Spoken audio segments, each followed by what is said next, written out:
সম্মানিত দর্শক ও শ্রোতা মণ্ডলী, আসসালামু আলাইকুম। কেমন আছেন সকলে? আশা করি ভালো আছেন।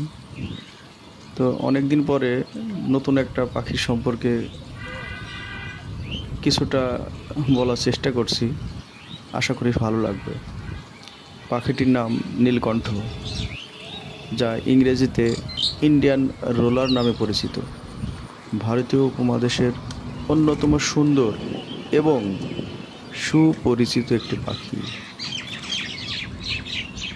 এর আকর্ষণীয় নীল রঙের জন্য এটি সহজেই নজর কাড়ে। বাংলাদেশে এটি একটি সুলভ আবাসিক পাখি। নীলকণ্ঠ পাখির শারীরিক গঠন। নীলকণ্ঠ একটি মাঝারি আকারের পাখি, যা প্রায় 26 থেকে 27 সেন্টিমিটার লম্বা হয়ে থাকে। বসে থাকার সময় এর শরীর বাদামি ও নীল রঙের মিশ্রণ দেখা যায়, কিন্তু ওড়ার সময় এর ডানার উজ্জ্বলতা ফিরোজা এবং গাঢ় নীল রং স্পষ্টভাবে ফুটে ওঠে, যা এক মনোমুগ্ধকর দৃশ্য সৃষ্টি করে। এর গলা এবং বুকে হালকা বেগুনি আভা দেখা যায়।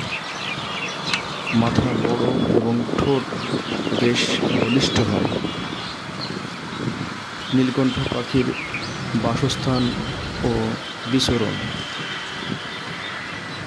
নীলকণ্ঠ পাখি সাধারণত খোলা মাঠ, কৃষিজমি, তৃণভূমি এবং হালকা ঝোপঝাড় এলাকায় থাকতে পছন্দ করে। উঁচু গাছের ডাল, বিদ্যুতের তার বা অন্য কোনো উঁচু জায়গায় বসে শিকার খোঁজে।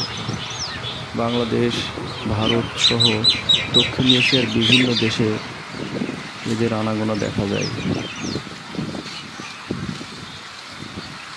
নীলকণ্ঠ পাখির খাদ্যাভ্যাস। এরা মূলত মাংসাশী। এদের প্রধান খাবারের তালিকায় রয়েছে বিভিন্ন ধরনের পোকামাকড়, যেমন পঙ্গপাল, গুবরে পোকা, ঘাস ফড়িং ইত্যাদি।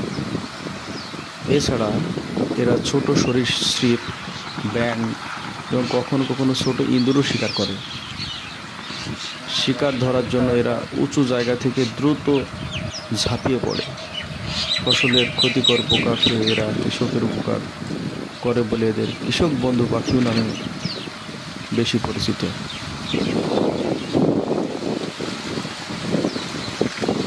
ধর্মীয় তাৎপর্য। হিন্দু ধর্মে নীলকণ্ঠ পাখিকে অত্যন্ত পবিত্র বলে মনে করা হয়। পৌরাণিক বিশ্বাস অনুসারে ভগবান শিব বিষ পান করে নীলকণ্ঠ হয়েছিলেন। এই পাখির নীল রঙের কারণে এদের শিবের প্রতীক হিসেবে দেখা হয়। এছাড়া দুর্গাপূজার বিজয়া দশমীর দিনে নীলকণ্ঠ পাখির দর্শন অত্যন্ত শুভ বলে মনে করা হয়। বিশ্বাস করা হয় এই পাখি কৈলাসগামী দেবী দুর্গাকে পথ দেখিয়ে নিয়ে যায় এবং সংসারে সুখ